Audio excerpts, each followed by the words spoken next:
बच्चों, आज हम लोग चैप्टर 4 का लॉन्ग और शॉर्ट क्वेश्चन देखेंगे। चैप्टर 4 है magnetic effect of current and magnetism. तो शॉर्ट क्वेश्चन से स्टार्ट करते हैं। पहला शॉर्ट क्वेश्चन है, point out the characteristics properties of diamagnetic and paramagnetic substances which shows the difference between them. यहां पे कह रहा है कि डाईमैग्नेटिक और पैरामैग्नेटिक सब्सटेंस के बीच क्या डिफरेंस है। तो चूंकि ये शॉर्ट क्वेश्चन है तो इसमें दो डिफरेंस आपको लिखना है। तो चलिए लिखना स्टार्ट करिए।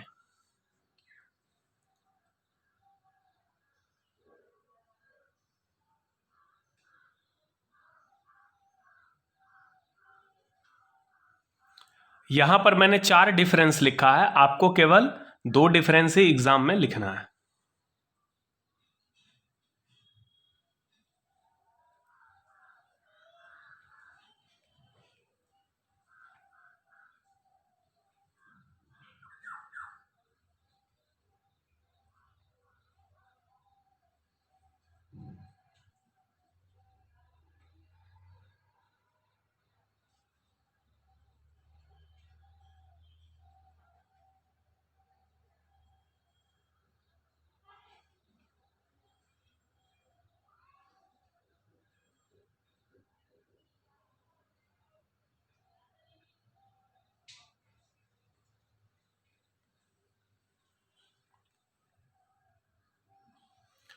क्वेश्चन नंबर 2 है, what is the importance of radial magnetic field in a moving coil galvanometer.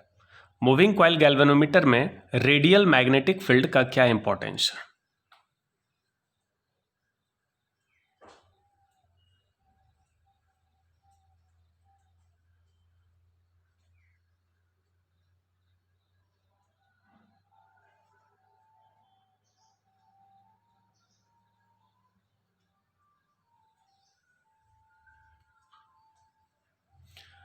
Question number 3 है, give 2 differences between electromagnet and permanent magnet. तो इलेक्ट्रोमैग्नेट मतलब टेम्पोररी मैग्नेट होता है, और तो टेम्पोररी मैग्नेट और परमानेंट मैग्नेट के बीच डिफरेंस लिखना है। तो temporary magnet soft ferromagnetic material का बनता है, जैसे कि सॉफ्ट आयरन, जबकि permanent magnet hard ferromagnetic material जैसे स्टील, एल्निको, ये सब सब्सटेंस का बनता है।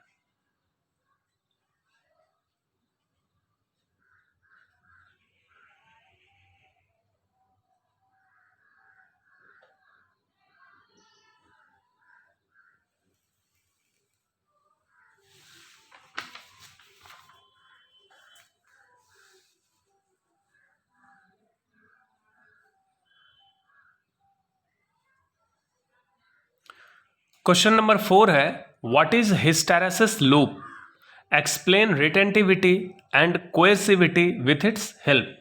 ये रहा आपका हिस्टैरिसीस लूप। इसमें यहां पर वाई एक्सिस पर मैग्नेटिक फील्ड है और एक्स एक्सिस पर मैग्नेटिक फील्ड इंटेंसिटी, यानी ये मैग्नेटिक इंटेंसिटी है, ये मैग्नेटिक इंटेंसिटी है और ये मैग्नेटिक फील्ड है। तो यहां पर ये जो पार्ट है ओ बी, इसको हम लोग रिटेंटिविटी कहते हैं। ओ बी ये रेसिडुअल मैग्नेटिज्म को दर्शाता है कि जब आपका एक्सटर्नल मैग्नेटिक फील्ड यानी H0 हो जाता है, तब सब्सटेंस के अंदर, फेरोमैग्नेटिक सब्सटेंस के अंदर कितना सारा फील्ड बच जाता है। और ये बताता है कोएर्सिविटी, OC। ये OC H का वैल्यू है, H का वह निगेटिव वैल्यू या वह अपोजिट वैल्यू जिसके लिए रेसिडुअल मैग्नेटिज्म क्या हो जाता है, घटकर 0 हो जाता है।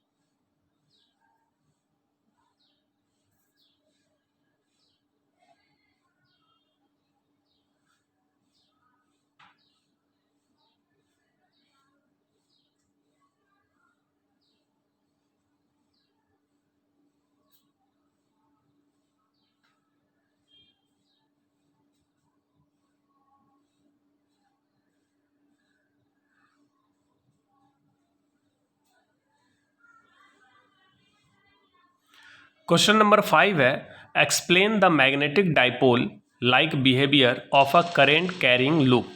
किसी करंट कैरिंग लूप का मैग्नेटिक डाइपोल की तरह बिहेवियर होता है, इसको एक्सप्लेन करिए। यानी एक छोटा सा करंट लूप एक मैग्नेटिक डाइपोल के इक्विवेलेंट है, कैसे?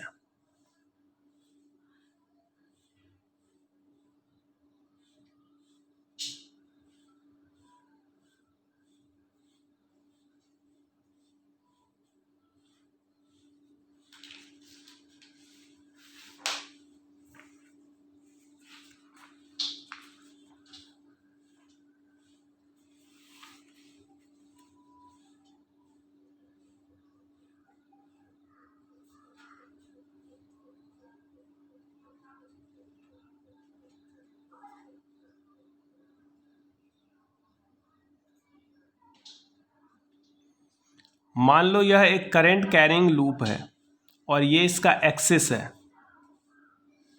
ये पी एक्सियल पॉइंट है जो सेंटर से एक्स डिस्टेंस पर है और इस लूप का रेडियस है आर। यहां पर यह माना गया है कि x is very very greater than R. यह जो पॉइंट P है यह सेंटर से काफ़ी ज़्यादा दूरी पर है, किसके रिस्पेक्ट में? रेडियस के रिस्पेक्ट में। तो R square plus X square लगभग बराबर हो जाएगा एक्स स्क्वायर के। चूंकि x बहुत बड़ा है r से तो एक्स स्क्वायर और ज़्यादा बड़ा होगा आर स्क्वायर से। तो एक्स स्क्वायर यानी इतने बड़े टर्म में अगर इतना छोटा सा टर्म ऐड करेंगे तो कोई फर्क नहीं पड़ेगा।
क्वेश्चन नंबर 6 है find the force and torque acting on a magnet in a uniform external magnetic field.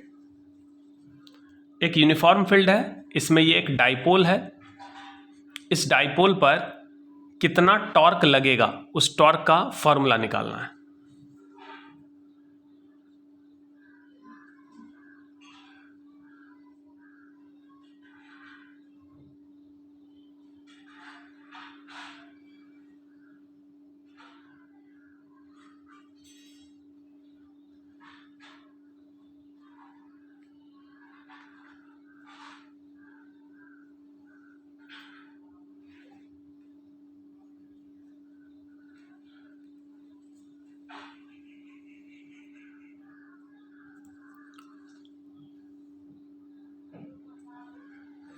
Question number 7 है find work done in rotating a dipole in a uniform magnetic field. एक uniform magnetic field B है, इसमें ये dipole रखा हुआ है। इसको rotate करने में, मान लीजिए इस डाइपोल को हम थीटा एंगल से रोटेट करते हैं एंटी क्लॉकवाइज, तो इसको रोटेट करने में कितना वर्क होगा? यानी एक्सटर्नल टॉर्क के हेल्प से हम इसको रोटेट करेंगे। ये आपका टॉ क्या है? एक्सटर्नल टॉर्क, क्योंकि एंटी क्लॉकवाइज है। फील्ड टॉर्क क्लॉकवाइज होता है जो एक्सटर्नल टॉर्क के बराबर होता है। तो यहां पर एक्सटर्नल टॉर्क लगाकर इस डाइपोल को थीटा एंगल घुमाया गया तो कितना वर्क होगा?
क्वेश्चन नंबर 8 है, find the expression of the magnetic field at the centre of a semi circular loop of radius R and carrying current I using Biot Savart law.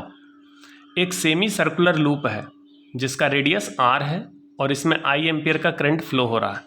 इसके centre पर magnetic field का क्या formula होगा, क्या value होगा, उसको निकालना है।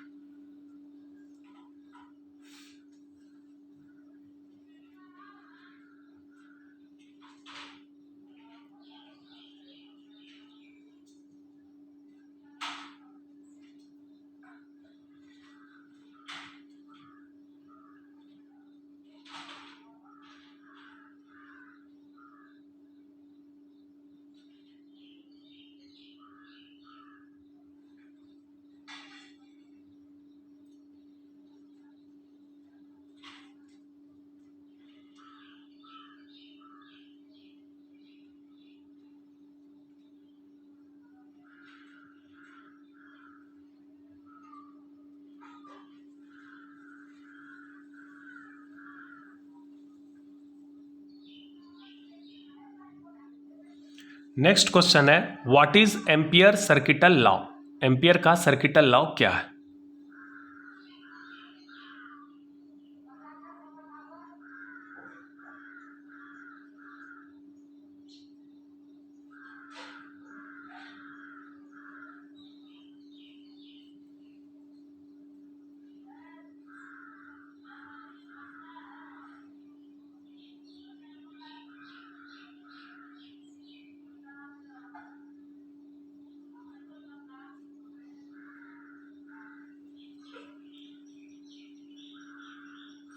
नेक्स्ट क्वेश्चन है, obtain the expression of magnetic field at a point due to a straight infinite current carrying wire. एक स्ट्रेट वायर है, इन्फिनाइट लेंथ का वायर है, इसमें करंट फ्लो हो रहा है, इससे आर डिस्टेंस पर इस पॉइंट पर मैग्नेटिक फील्ड निकालना है एम्पियर सर्किटल लॉ के हेल्प से।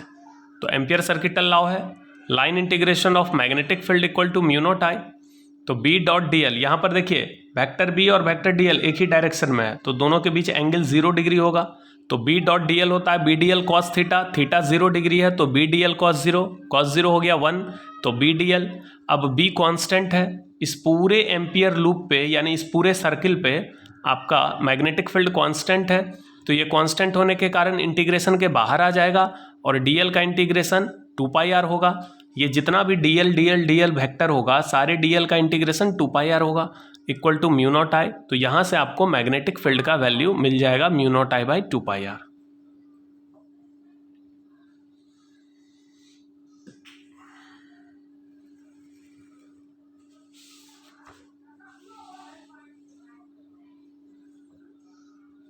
क्वेश्चन नंबर 11 है, how electric field and magnetic field are used as a velocity selector. Electric field और मैग्नेटिक फील्ड किस तरह वेलोसिटी सेलेक्टर की तरह यूज होते हैं।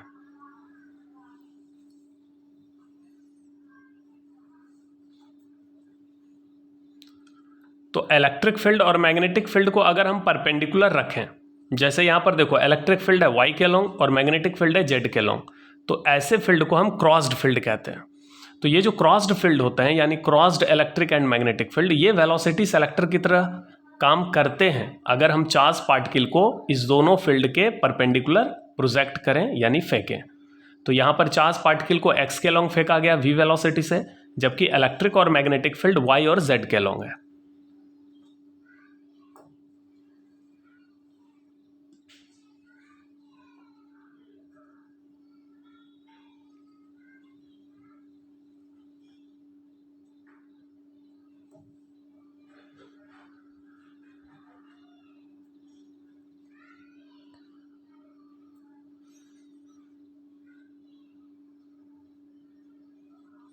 नेक्स्ट क्वेश्चन है, राइट बायो-सेवर्ट लॉ। बायो-सावर्त का नियम क्या है। तो ये बहुत इंपॉर्टेंट क्वेश्चन है, काफी बार एग्जाम में आया है। Write Biot Savart law.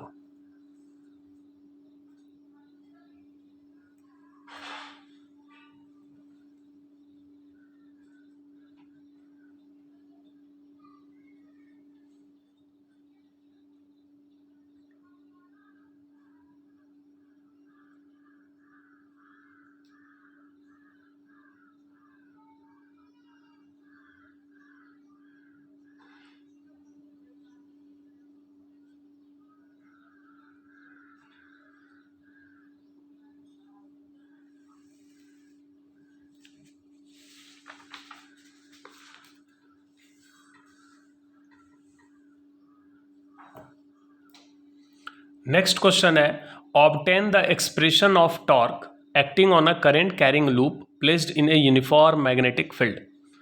एक करंट कैरिंग लूप है, यहाँ देख रहे हैं रेक्टेंगुलर लूप है, ये मैग्नेटिक फील्ड बी में रखा हुआ है। इस लूप से आई एम्पियर का करंट फ्लो हो रहा है।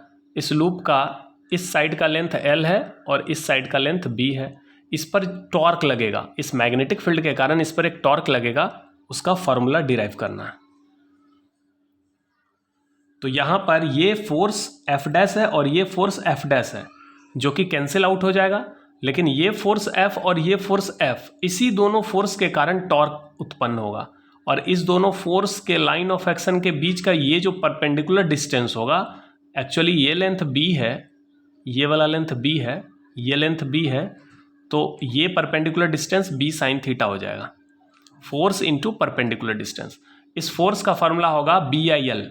मैग्नेटिक फील्ड बी है, इसमें करंट आई है और इस साइड का लेंथ एल है।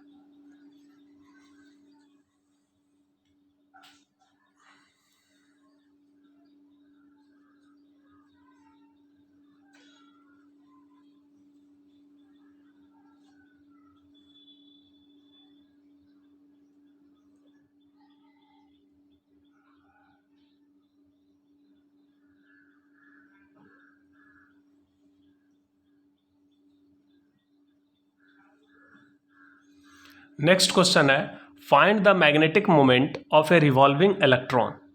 कोई इलेक्ट्रॉन है जो अपने ऑर्बिट में घूम रहा है, इसका मैग्नेटिक मोमेंट क्या होगा। तो इलेक्ट्रॉन के घूमने से करंट प्रोड्यूस होगा, करंट का फॉर्मूला हो जाएगा चार्ज बाय टाइम पीरियड। तो ये करंट हो गया, टाइम पीरियड का फॉर्मूला होगा टाइम बराबर डिस्टेंस बाय स्पीड होता है। तो एक चक्कर लगाने में यह कितना डिस्टेंस ट्रेवल करेगा, 2πr, और इसका स्पीड है v। अब ये एक करंट लूप हो गया। अगर किसी ऑर्बिट में इलेक्ट्रॉन घूम रहा है तो इसका मतलब उस ऑर्बिट में करंट होगा, वह एक करंट लूप होगा, और उस लूप का मैग्नेटिक मोमेंट क्या होगा, करंट इनटू एरिया। तो यहां पर करंट इनटू एरिया, लूप का एरिया होगा πr² और करंट का वैल्यू होगा EV/2πr।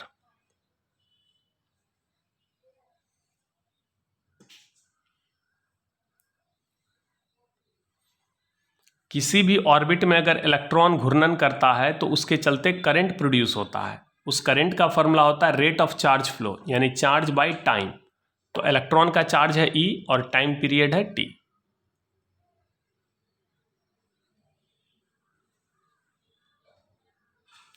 यहां पर हमने m से ऊपर भी मल्टीप्लाई किया, m से नीचे भी, तो ये E/2m इंटू mvr, ये तो हो गया एंगुलर मोमेंटम ऑफ इलेक्ट्रॉन, जिसको हम लोग L से डिनोट करेंगे।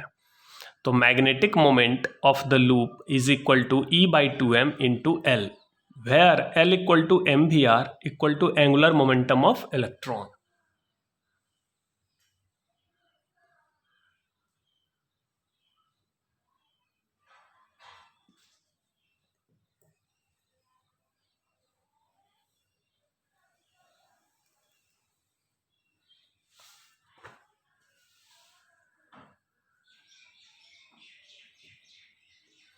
क्वेश्चन नंबर 15 है how galvanometer is converted into ammeter. Galvanometer को हम आमीटर में कैसे बदलते हैं, और व्हाट इज संट, संट क्या है, राइट इट्स 2 यूजेस, और इसके 2 उपयोग लिखें।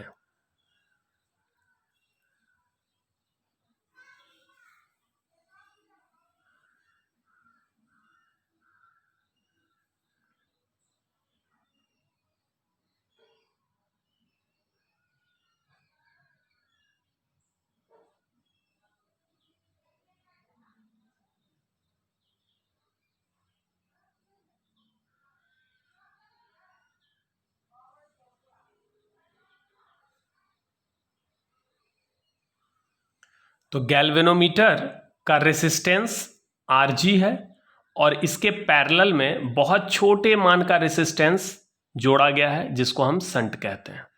यानी गैल्वेनोमीटर को आमीटर में बदलने के लिए गैल्वेनोमीटर के पैरेलल एक बहुत ही छोटे मान का रेसिस्टेंस जोड़ दिया जाता है, इसको संट कहते हैं।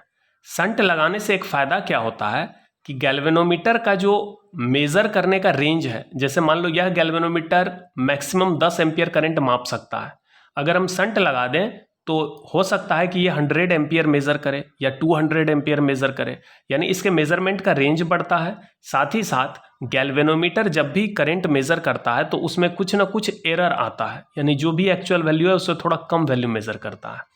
तो इसका मतलब संट लगाने से यह एरर कम हो जाता है। तो संट लगाने के दो फायदे हैं। पहला, रेंज बढ़ता है, मेजरमेंट का रेंज बढ़ता है। यहाँ देखिए usage of shunt, it increases the range of measurement, साथ ही साथ it decreases the error in measurement. तो इस दो पॉइंट को याद रखिएगा, काफी इंपॉर्टेंट क्वेश्चन है, बहुत बार एग्जाम में आया है। संट क्या है, सीधा direct question, what is shunt. तो आपको सीधा एक लाइन लिखना है कि to convert galvanometer into ammeter. देखिए हम गैल्वेनोमीटर को आमीटर में भी बदल सकते हैं और गैल्वेनोमीटर को हम वोल्टमीटर में भी बदल सकते हैं। इसके लिए क्या करते हैं, तो गैल्वेनोमीटर को आमीटर में बदलने के लिए a very small resistance R S is connected in parallel with it is called shunt. Galvanometer के पैरेलल एक बहुत छोटे मान का प्रतिरोध जोड़ते हैं जिसको हम लोग शंट कहते हैं। शंट लगाने से क्या होगा, मेजरमेंट का रेंज बढ़ेगा और एरर घटेगा।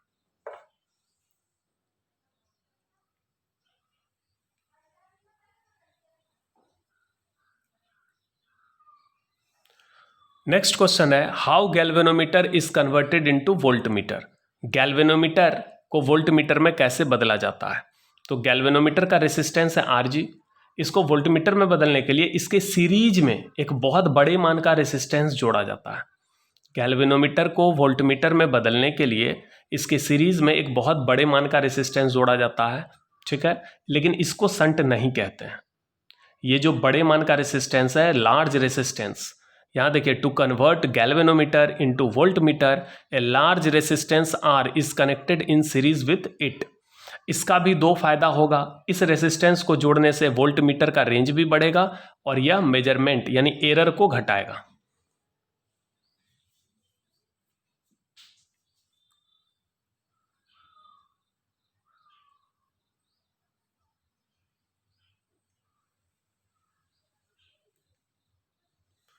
नेक्स्ट क्वेश्चन है, define current sensitivity end voltage sensitivity.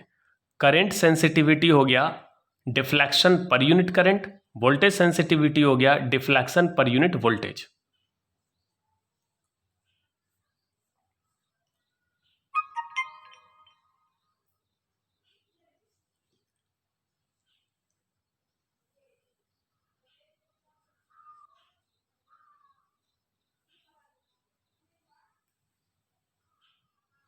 Next question है, write two properties of magnetic field lines. Magnetic field line के दो प्रॉपर्टी को लिखिए।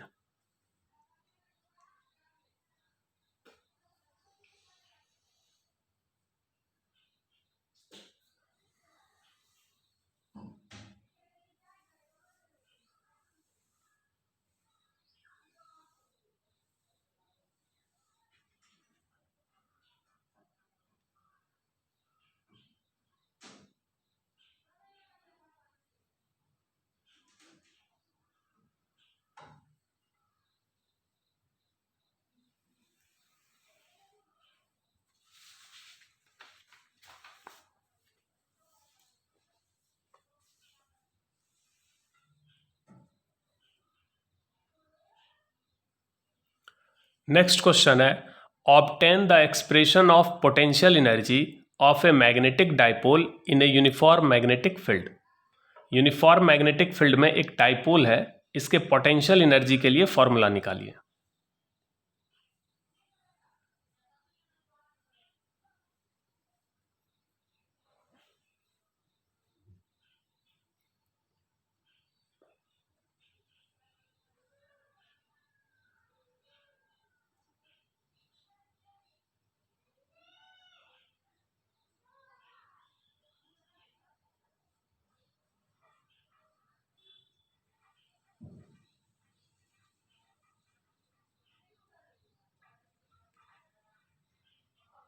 नेक्स्ट क्वेश्चन है, what is Gauss law for magnetism.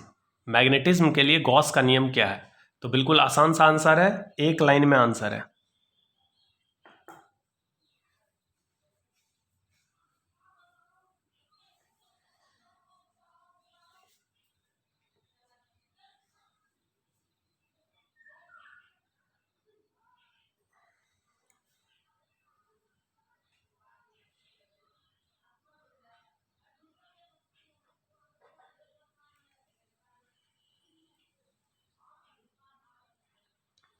Question number 21 है, what is magnetic shielding? Magnetic shielding क्या है?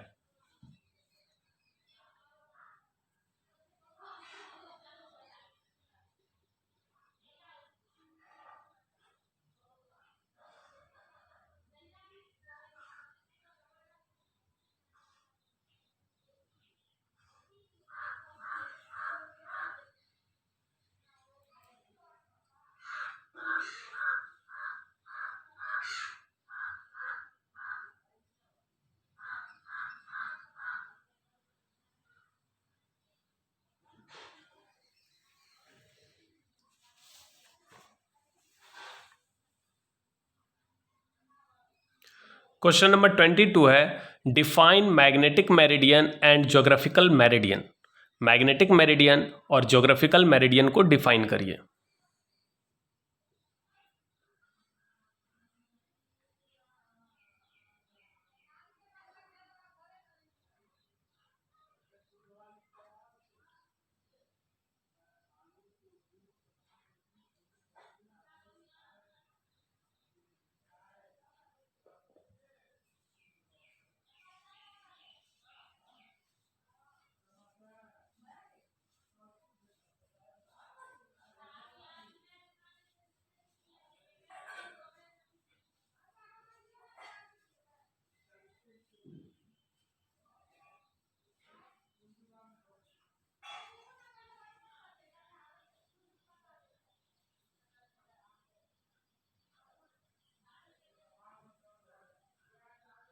Next question है, define declination and angle of dip. Declination और एंगल ऑफ डिप को डिफाइन करिए।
नेक्स्ट क्वेश्चन है, define magnetization and magnetic susceptibility.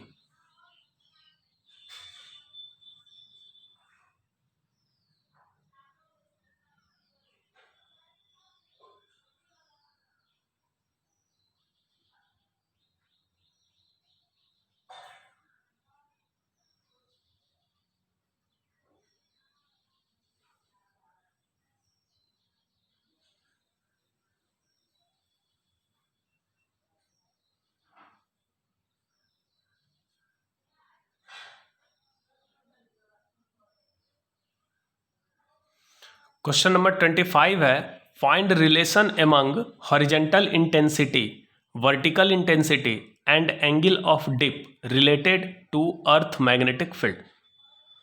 तो horizontal intensity मतलब अर्थ के मैग्नेटिक फील्ड का हॉरिजेंटल कंपोनेंट यानी BH।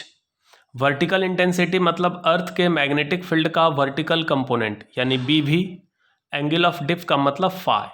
तो फाई BH और BV में क्या रिलेशन है? तो हम लोग जानते हैं tan फाई का वैल्यू BV/BH होता है। यही फॉर्मूला है, यही रिलेशन है।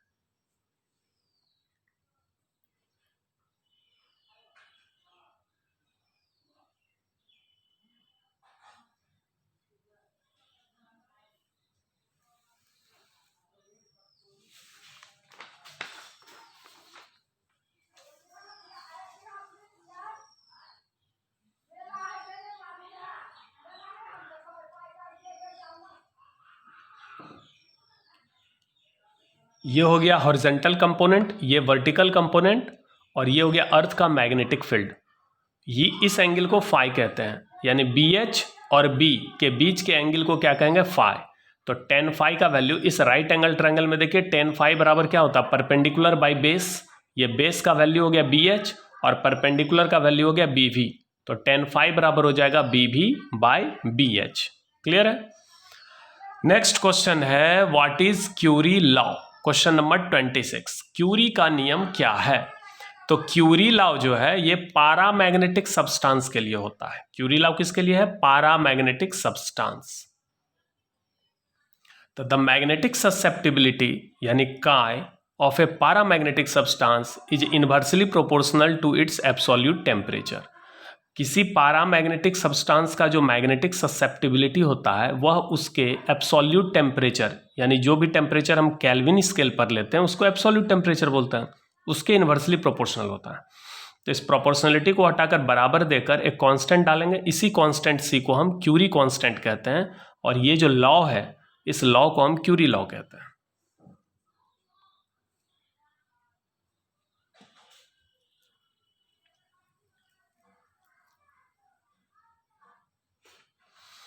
लास्ट क्वेश्चन है 27, why steel and soft iron are used respectively in making permanent magnet and electromagnet. तो स्टील का इस्तेमाल होता है परमानेंट मैग्नेट बनाने में, जबकि सॉफ्ट आयरन का इस्तेमाल होता है इलेक्ट्रोमैग्नेट। क्योंकि देखिए स्टील क्या है, हार्ड फेरोमैग्नेटिक मटेरियल है, तो इसका रिटेंटिविटी और कोएर्सिविटी ज़्यादा होता है। सॉफ्ट आयरन क्या है, एक सॉफ्ट फेरोमैग्नेटिक मटेरियल है जिसका रिटेंटिविटी और कोएर्सिविटी कम होता है, इसीलिए इसका इस्तेमाल परमानेंट मैग्नेट बनाने में होता है और इसका इस्तेमाल इलेक्ट्रोमैग्नेट बनाने में होता है।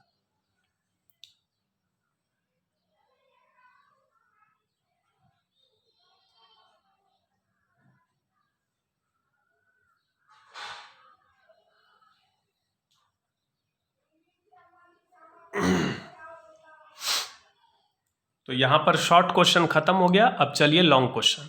टोटल 4 लॉन्ग क्वेश्चन है और 27 शॉर्ट क्वेश्चन है। तो शॉर्ट क्वेश्चन ये लास्ट शॉर्ट क्वेश्चन था।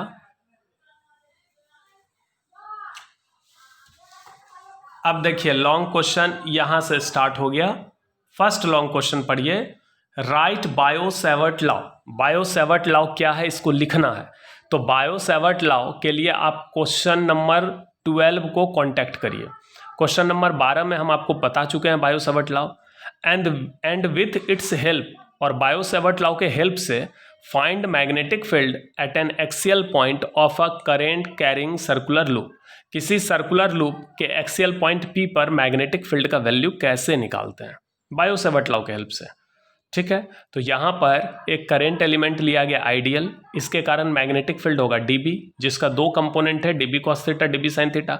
यहाँ पर भी एक करंट एलिमेंट लेंगे जिसका मैग्नेटिक फील्ड dB होगा, जो नीचे होगा, इसका भी 2 कंपोनेंट होगा dB cos dB sin। तो dB sin और dB sin कैंसिल होगा, तो यहाँ पर ऐड किसको करना है, dB cos को। तो जैसे इस दोनों करंट एलिमेंट का केवल dB cos ही ऐड हो रहा है, उसी तरह से यहाँ पर एक करंट एलिमेंट लेंगे और यहाँ पर, तो इसका भी केवल x कंपोनेंट ऐड होगा और y कंपोनेंट कैंसिल होगा। इसका मतलब इस लूप में जितने भी करंट एलिमेंट होंगे सारे के सारे y कंपोनेंट कैंसिल होंगे और x कंपोनेंट ऐड होंगे। तो यहाँ पर इंटीग्रेशन करना है dB cos थीटा का।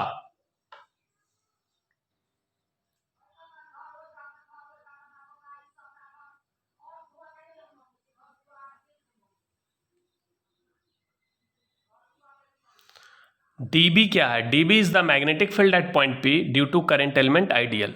इस आइडियल के चलते P पर मैग्नेटिक फील्ड का वैल्यू है dB।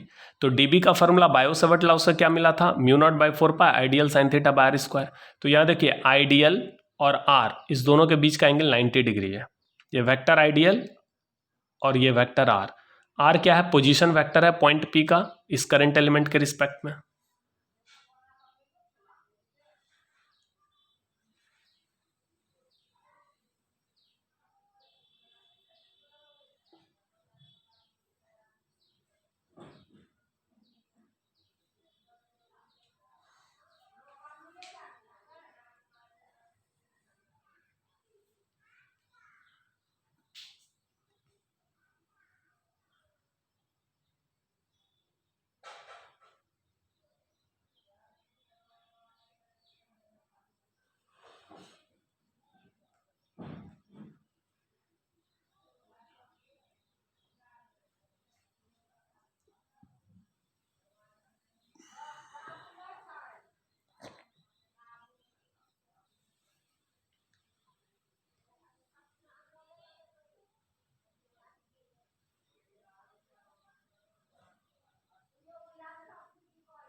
Describe the principle construction and working of a cyclotron. किसी साइक्लोट्रॉन का प्रिंसिपल क्या है, कंस्ट्रक्शन क्या है और वर्किंग क्या है। तो साइक्लोट्रॉन का प्रिंसिपल है, एक ही प्रिंसिपल है कि एफ ए बराबर एफ सी होना चाहिए, यानी जो अप्लाइड वोल्टेज है उसकी फ्रीक्वेंसी और जो चार्ज पार्टिकल रोटेट करता है यानी साइक्लोट्रॉन फ्रीक्वेंसी, दोनों फ्रीक्वेंसी अगर बराबर होगा तो साइक्लोट्रॉन वर्क करेगा। यानी साइक्लोट्रॉन एक मशीन है, डिवाइस है जिसका इस्तेमाल होता है चार्ज पार्टिकल को एक्सेलरेट करने में। तो ये चार्ज पार्टिकल को एक्सेलरेट तभी कर पाएगा जब एफ ए बराबर एफ सी होगा। ये कंडीशन है, इस कंडीशन को हम रेजोनेंस कंडीशन कहते हैं। कौन सा कंडीशन? Resonance condition.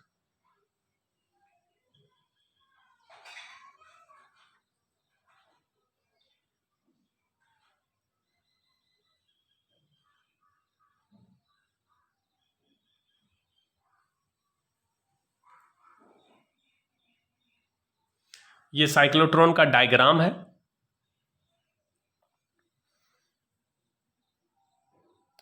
इसमें दो दो semi circular D like metal container होता है। ये दोनों का स्ट्रक्चर डी के तरह है, इसको डीज कहते हैं। ये मेटल का बना होता है, सेमी सर्कुलर। इसी के अंदर चार्ज पार्टिकल रोटेट करता है और ये डॉटेड पॉइंट बता रहा है मैग्नेटिक फील्ड जो पेपर के प्लेन पर परपेंडिकुलर अपवर्ड है। इस दोनों के बीच एक ऑसिलेटर जोड़ा गया है, यानी high frequency AC voltage source, जिसके चलते कभी ये पॉजिटिव होगा तो ये नेगेटिव, अब जब ये पॉजिटिव होगा तो ये नेगेटिव, यानी इलेक्ट्रिक फील्ड का डायरेक्शन लगातार बदलते रहता है। ठीक है, तो इसके बदलने की जो फ्रीक्वेंसी होगी और चार्ज पार्टिकल के रोटेट करने की फ्रीक्वेंसी अगर बराबर हो जाए तो क्या होगा, जब जब चार्ज पार्टिकल इस बीच में आएगा इलेक्ट्रिक फील्ड उसको ढकेलेगा यानी एक्सेलरेट करेगा। फिर अंदर में कांस्टेंट स्पीड से जाएगा, फिर इस बीच में आएगा, फिर एक्सेलरेट करेगा। तो इससे क्या होगा, लगातार स्पीड बढ़ेगा, रेडियस बढ़ेगा और ये बड़े बड़े सर्किल पे घूमते हुए लास्ट में यहाँ डिफ्लेक्शन प्लेट से टकराकर बाहर निकल जाएगा बहुत हाई स्पीड से।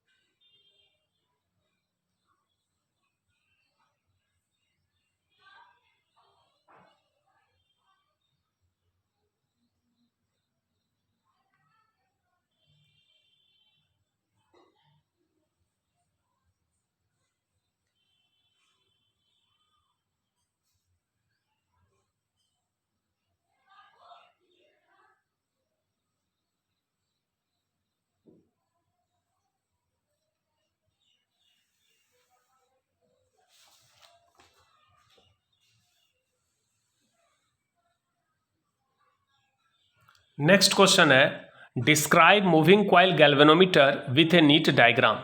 तो मूविंग कॉइल गैल्वेनोमीटर ये भी काफ़ी इंपॉर्टेंट क्वेश्चन है, एग्जाम में आता है, तो इसको एक्सप्लेन करना है। तो इसमें दो कॉनकेव पोल पीस होता है, नॉर्थ पोल साउथ पोल। इस कॉनकेव पोल पीस के चलते ये मैग्नेटिक फील्ड आपका रेडियल हो जाता है और रेडियल मैग्नेटिक फील्ड का फायदा यह है कि ये जो आपका कॉइल है ये हमेशा मैग्नेटिक फील्ड के प्लेन में होगा, यानी मैग्नेटिक मोमेंट और मैग्नेटिक फील्ड के बीच का एंगल यानी एम और बी के बीच का एंगल 90 होगा, तो मैक्सिमम टॉर्क लगेगा, है ना। इस कॉइल में जब भी करंट फ्लो होगा तो इस पर जो टॉर्क लगेगा एम बी साइन थीटा, उसका वैल्यू मैक्सिमम होगा यानी एम बी होगा, चूंकि थीटा 90 रहेगा। और ये सॉफ्ट आयरन का कोर होता है, ये सिलिंड्रिकल कोर जो सॉफ्ट आयरन का बना होता है। इससे फायदा यह है कि soft iron magnetic field line को अट्रैक्ट करता है, तो इसके चलते अंदर में मैग्नेटिक फील्ड की वैल्यू बढ़ती है जिससे टॉर्क का वैल्यू बढ़ता है। एम बी, टॉर्क का फॉर्मूला क्या हो गया, M B sine theta. Theta 90 क्यों होता है, इस कॉनकेव डिजाइन की वजह से, और मैग्नेटिक फील्ड मैक्सिमम इसलिए होता है इस सॉफ्ट आयरन की वजह से। ठीक है, एक स्प्रिंग लगा देते हैं, तो जब ये कॉइल एंटी क्लॉकवाइज घूमेगा तो स्प्रिंग क्लॉकवाइज घूमेगा, तो जब दोनों टॉर्क बैलेंस होगा तो उस कंडीशन को इक्विलिब्रियम कंडीशन कहेंगे। और जब दोनों टॉर्क बैलेंस होगा तो ये पॉइंटर एक खास जगह पर आकर रुक जाएगा, जिस जगह पर रुकेगा उस जगह का हम लोग वैल्यू रीड कर लेते हैं।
क्वेश्चन नंबर 4 है what are diamagnetic, paramagnetic and ferromagnetic substances.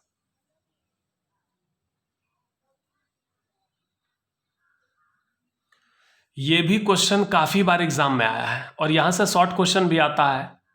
इसी क्वेश्चन को आप 3 पार्ट में ब्रेक करिए। डायमैग्नेटिक सब्सटेंस क्या है, यह हो गया शॉर्ट क्वेश्चन। पैरामैग्नेटिक क्या है, फेरोमैग्नेटिक क्या है, और तीनों को मिक्स कर दिए तो लॉन्ग क्वेश्चन हो गया।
यहां पर है फेरोमैग्नेटिक सब्सटेंसेस।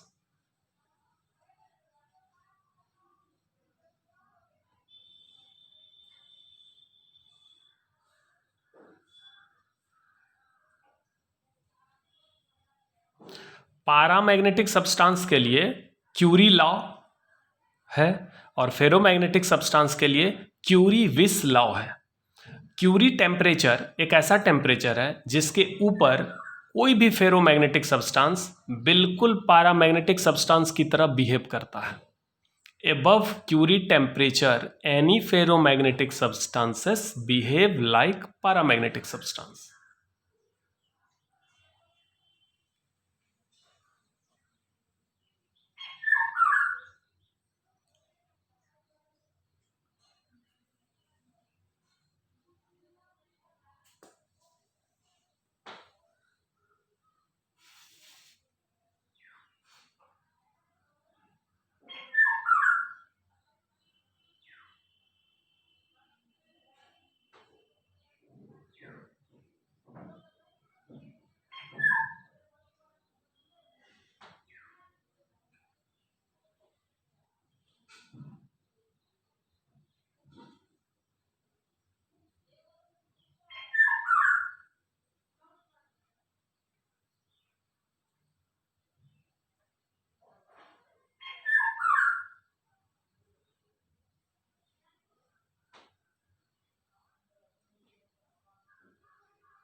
तो चलिए यहाँ पर लॉन्ग क्वेश्चन भी खत्म हो गया। 27 शॉर्ट और 4 लॉन्ग क्वेश्चन इस चैप्टर से है। इसको आप अच्छे से तैयार करिएगा। Thank you.